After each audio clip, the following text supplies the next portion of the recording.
vaping.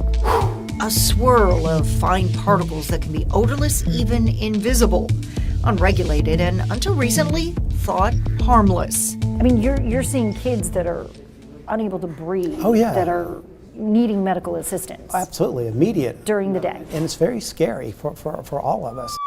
This school year alone, paramedics have rushed to this Forsyth County High School 6 times. You know, you have to lock your school down. In the medical community, time is everything. It's the kind of scene Superintendent Jeffrey Bearden wants to avoid. The district is one of 5 in Metro Atlanta that has increased penalties for vaping, now in automatic suspension, especially when it includes THC. But it only turns the pink color if there is THC present. School resource officers have started testing confiscated vape equipment, and there is plenty of it. I mean, are you finding vapes with THC in them? Yes, ma'am. Yes, ma'am. We've already had 2 confirmed cases already this year. 2 at this school, but 20 cases district-wide. And each case represents a student suspended, some sent to an alternative school. You like it, you want to do it again. This senior was one of them.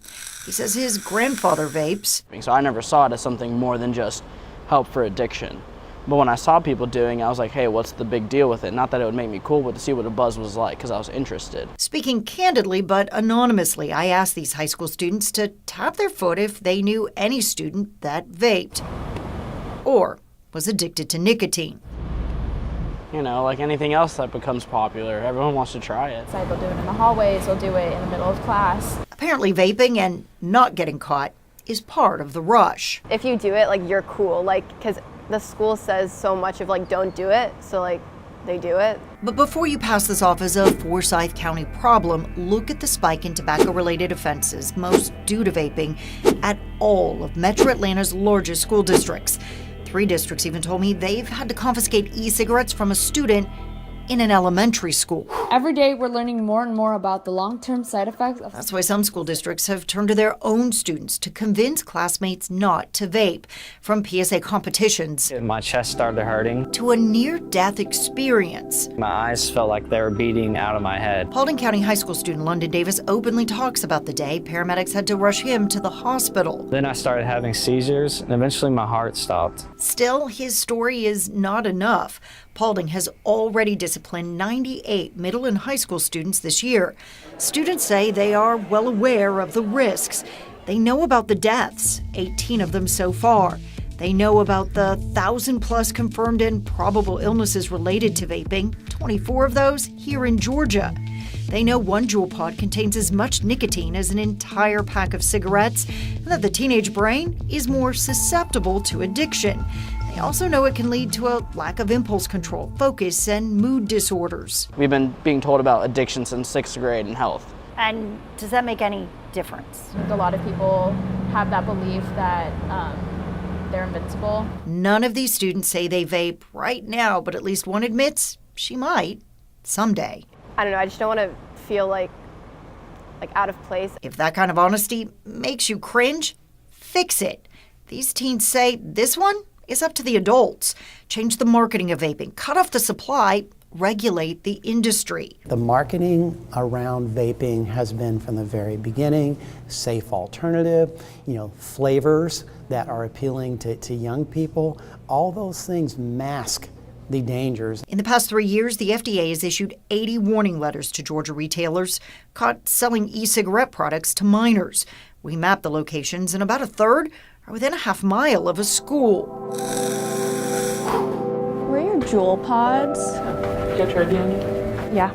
The reveal sent an 11 Alive employee that looked underage to stores in Fulton and Cobb counties to see who would sell her vape juice without an ID. Can I see your ID? Yes.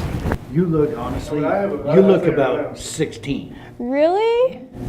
Yes, really. This one, just blocks away from Sprayberry High School, seemed to learn its lesson after getting busted by the FDA in 2017. Hello. I'm just looking for some Juul pods. Because our buyer was asked for ID as soon as she walked in the door. In fact, all of the vape shops refused to sell to her. Okay, well, I don't have my ID. I can't sell it. Okay, that's fine. Thanks. This vape shop manager says he cards everyone. We ask for ID for every customer that comes in, regardless of age, even if it's blatantly apparent. It's just safer to play it that way. His shop is in Smyrna, a city that voted to raise the legal age to buy any nicotine product to 21 next year. I think it's going to help.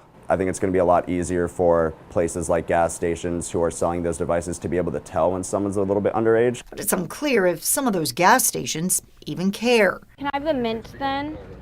Mint.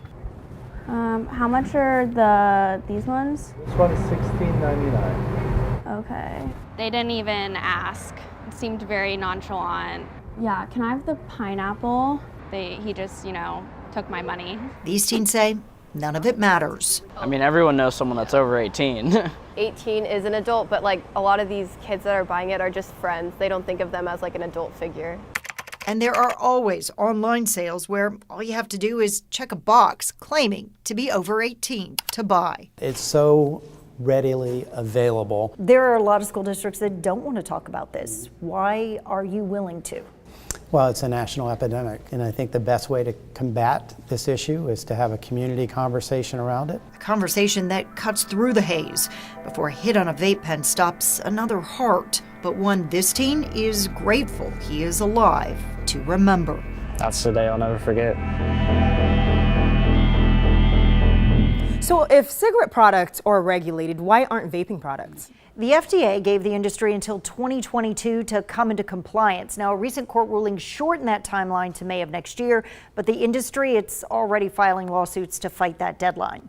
Rebecca, 5 states have actually banned flavored vape products. What's Governor Kemp saying about this issue? So far, nothing. His office says that he is researching it, but not making any statements or actual changes at this time.